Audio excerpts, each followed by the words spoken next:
문재인 대통령과 시진핑, 자, 과거에 만나서 이렇게 악수까지 한 사이지만 지난 3일 일요일 날 북한 6차 핵실험이 있은 이후에는요, 전화통화가 없습니다.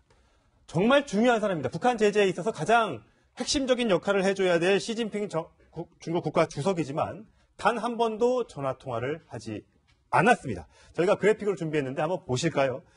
자, 앞서 말씀드린 대로 3일 날 6차 핵실험이 있었지만 그래서 4일 날 바로 다음 날 아베 신조와 또 도널드 트럼프 대통령과는 바로 다음 날 전화통화를 했습니다. 물론 러시아에 문재인 대통령이 출국을 했기 때문에 시간이 없었다 하더라도, 출국을 했다 하더라도 지금 3일 이후에 지금 벌써 8일인데 닷새 동안 시진핑 주석은 전화통화를 못했고, 지금 오른쪽 밑에 보면 시진핑 주석과 트럼프는 또 이렇게 통화를 했단 말이죠. 이래서 자꾸만 코리아 패싱 얘기가 나오는 거 아닐까요? 네, 맞습니다. 지금 상황이 좀 굉장히 심각한 방향으로 가고 있는 거 아닌가 싶은 생각이 드는데요. 뭐 시진핑 주석이 경로했다 이런 표현까지 지금 나오고 있는 상황인데, 아마 시진핑 주석 입장에서는 한국에서 어찌됐든 간에 기존에 사드 이제 2기가 배치가 된 상황이긴 하지만 그건 이제 전임 정부 때 배치가 된 것이고, 이 문재인 대통령의 경우에는 뭐 일종의 이제 전략적 모호성 그리고 환경 영향 평가가 끝나기 전까지는 내기를 좀 시간을 지연하면서 완전 배치까지, 그러니까 사드 한 포대를 완성하는 데까지는 좀 시간을 끌 것이다.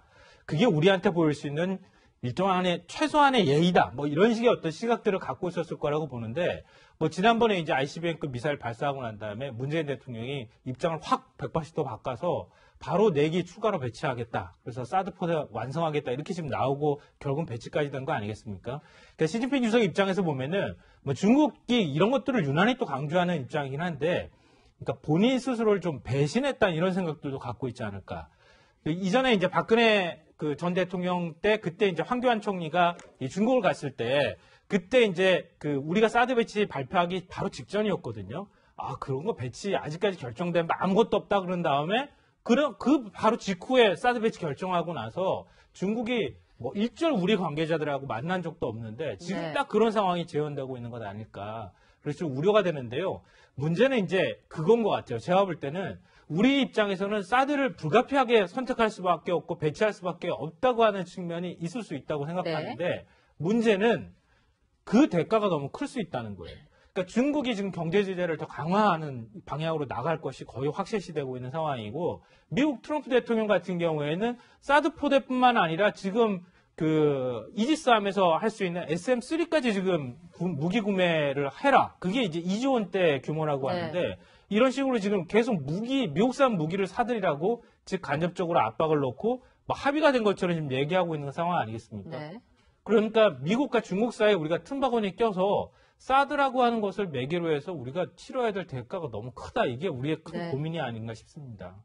그 대가가 크다는 말씀하셔가지고 잠깐 뭐 떠오른 얘기가 있는데, 어쨌든 그 WTO의 가입국입니다. 중국 역시도 자유시장 경제를 하고 있는데 이 사드라는 안보 문제 때문에 우리한테 무역 보복을 한다? 이 부분에 대해서는 저는 국제법적으로 한번 따져봐야 한다는 생각이 듭니다. 지금 조금 전에 그 평론가님 말씀하신 것처럼 너무 과하다. 우리가 당하는 이 보복이라는 것이 너무 과하다. 그러면 정말 너희도 가입국 아니냐, 자유시장 경제고 보호무역주의 하자는 것도 아닌데 단지 우리는 안보 때문에 이런 건데 이게 과연 부당한 행동인지, 그거에 대한 대가로 무역 보복을 한다는 게 정당한 행동인지 국제사회에서 한번 따져보자고 정부가 한번 공식 제안을 해봤으면 좋겠고요. 이미 우리 정부가 산자부를 중심으로 그런 것들을 하고 있는 걸로 아는데 이게 외교력의 문제입니다. 만약에 중국의 상대가 미국이었거나 아니면 뭐 좀 더 강대국이었다면 과연 이렇게까지 과하게 했을까? 저는 약간 그 부분에 대해서는 좀 우리 정부가 조금 더 외교력을 발휘해야 될 거라고 생각을 합니다. 지금 중국 언론 매체들도 굉장히 이중적인 모습을 보이고 있는데요.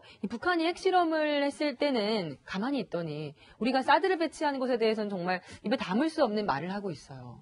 그 정도가 좀 심하죠. 네. 굉장히 심한 얘기들을 하면서 뭐 마치 김치를 먹고 바보가 된 게 아니냐, 뭐 이런 식으로 이제 비판을 하고, 이런 언사들을 뭐 아무렇지도 않게 막 하고 있는데, 이런 사드가 부분들은 악성 종양이라고 하고요. 그러니까 사드 배치를 하는 게 핵미사일을 개발하는 북한과 다를 바 없다라고 지금 얘기를 하고 있고요. 또 보수 세력이 김치를 먹고 바보가 된 것이 아닌가. 자, 저 위에 빨간 글씨로 되어 있는 게 환구시보라고요. 어떻게 보면 중국의 가장 입장을 대변하는 신문 아니겠습니까? 그렇죠. 입장을 대변하는 신문이라고 봐야죠. 마치 이제 한국도 북한처럼 극단적으로 변하고 있다. 막 이런 네. 얘기를 하고 있는데 저는 기본적으로 이제 중국이 우리를 바라보는 시각이 굉장히 좀 우리가 과거에 우리가 종주국이었고 너희들은 속국이 아니었냐. 이 생각이 이런 DNA가 지금도 계속 흘러오고 있다. 네. 봅니다. 이번 사드 부분 관련해서도 그것이 그대로 관철되고 있다라고 보여지고요. 결국 이제 중국으로서는 뭐 사드 자체도 보지만 큰 틀에서 이제 미국과의 대결 구도 속에서 이 문제를 바라보다 보니까 결국은 이 사드 문제를 한국과 중국의 문제라기보다는 한국과 미국의 문제로 보면서 우리를 강하게 때리는 쪽으로 어떻게 보면 약간의 화풀이를 한다고 할까요? 이런 식으로까지 지금 하고 있는데 저는 상당히 좀 중국의 대응이 필요 이상으로 과하다라고 좀 생각이 들고 아까 이제 심정수 차장도 얘기했는데 저도 조금 더 우리 정부가 이 부분에 대해서 당당하게 대응할 필요가 있다라고 생각을 하고요.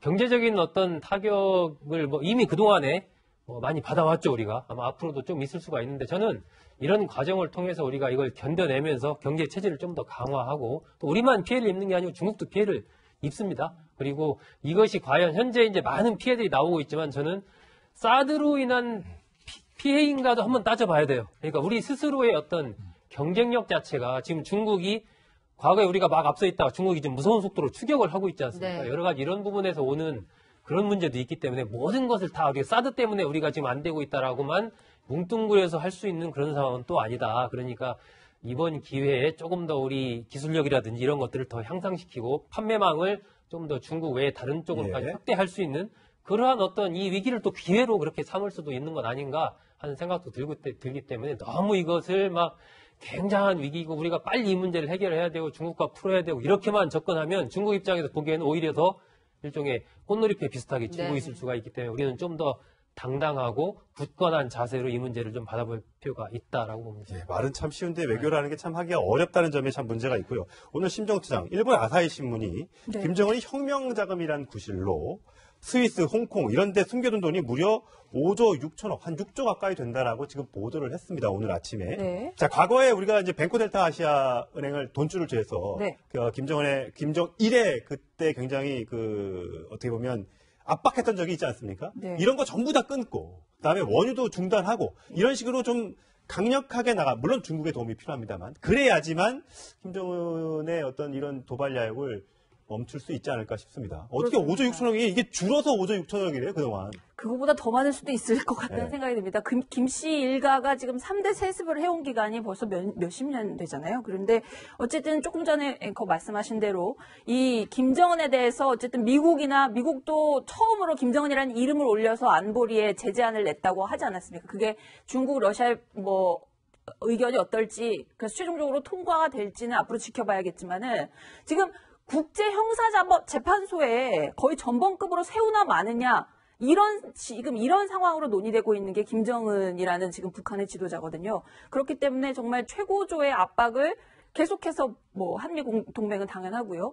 물샐 틈 없이 가해야지만 지금 이 게임 체인저라고 하는데 수소탄 개발까지 해놓은 이 상태를 어떻게든 좀 변화의 돌파구를 만들 수 있지 않을까 생각합니다. 지금 벌써 내일이 9월 9일이잖아요. 그러니까 북한이 주장하는 정권 수립 1이란 말이죠.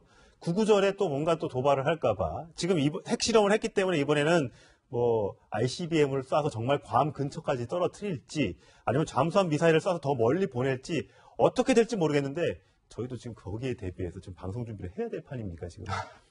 그게 참 우리 입장에서 굉장히 답답한 상황이긴 한데요. 방금 전에 말씀하셨던 것처럼 국정원이 이제 북한 정권 수립일 9.9절 맞아가지고 ICBM급을 쏘든 아니면은 SLBM을 쏘든 어떤 방식으로든 이 새로운 도발을 할 것이다 이렇게 추정을 지금 하고 그렇죠. 있는 상황인데요. 그러니까 북은 이런 태도를 멈추지 않을 것이라고 하는 게 이 대부분의 어떤 관측일 수밖에 없는 것 같습니다. 이미 전 세계에서 수소폭탄급, 그러니까 오늘 이제 얘기가 나온 게 미국도 사실 수소폭탄을 인정을 했다는 거 아닙니까? 예. 수소폭탄을 개발하고 포기한 나라가 있었나요? 전 세계에? 단 한 군데도 없었습니다. 네. 일반적인 원자폭탄을 개발하고도 이 포기한 나라는 개발 중이었던 이란을 빼고 난 다음에 남아프리카 공화국 단 한 곳밖에 없어요. 네. 그만큼 핵을 포기한다는 것 자체가 쉽지가 않은 거거든요. 근데 문제는 우리가 그럼 선택지가 있느냐 이게 고민인 거예요. 그러네. 예. 여기서 지금 우리가 막 한숨이 푹푹 나오면서 진짜 화가 나기도 하고 그러는 상황인데 예를 들어서 가장 쉬운 방법은 북핵을 인정하고 그냥 이 상태로 동결하는 방향으로 확 돌아버리는 거예요. 예. 그렇게 확 우리가 이 어떤 그 전략을 바꿔나갈 경우에는 그러고 난 다음에 북한하고 대화할 여지가 생길 가능성이 있는데 우리 입장에서 지금 그럴 상황이 못 되잖아요. 절대 안 되죠. 예. 그럼 결국은 현 상황에서 북한을 핵을 폐기하라고 압박하고 제재하는 것밖에 방법이 없기 때문에 이렇게 되면은 한미일 삼각공조의 틀 안으로 우리가 들어갈 수밖에 없어요. 네. 그럼 결국은 중국하고 러시아하고 대립전선을 그을 수밖에 없는 상황이 되거든요. 그럼 이 상황이 계속 이런 긴장 관계가 유지되면서 문제는 앞서도 제가 말씀드렸던 것처럼 미국은 미국산 무기 더 사라고 얘기할 거고 중국은 사드 배치에 대해서 경제보복 계속할 거고 우린 중간에서 이 항구시보가 이런 비유를 했다 그러는데요. 개구리밥 신세가 됐다. 한국 이렇게 얘기 좀 하고 있는데 이제 조롱조로 얘기하는데 개구리밥. 굉장히 우리 입장에서는 기분 나쁘지만 우리가 중간에서 샌드위치가 돼가지고 지금 갈 곳을 자꾸 잃어버리는 거 아닐까. 네. 이 상황을 어떻게 그러면 타개할 것인가 이게 우리한테 남은 숙제인데 마땅히 방법이 보이지 않고 있다고 하는 점에서 정말 화가 나기도 하고 답답하기도 하고 그렇습니다. 5천만 국민이 있고 세계 12의 경제 대국이고 또 미국산 무기를 가장 많이 사는 우리나라인데 어쩌다가 이렇게 강대국 틈바구니에 껴서 이렇게 어려움을 겪고 있는지 모르겠습니다. 이럴 때일수록 국민들도 똘똘 뭉쳐야 될 것이고요. 정부도 국민의 마음을 대변해서 단단한 마음을 먹고 외교력에 집중을 좀 해줘야 되겠습니다.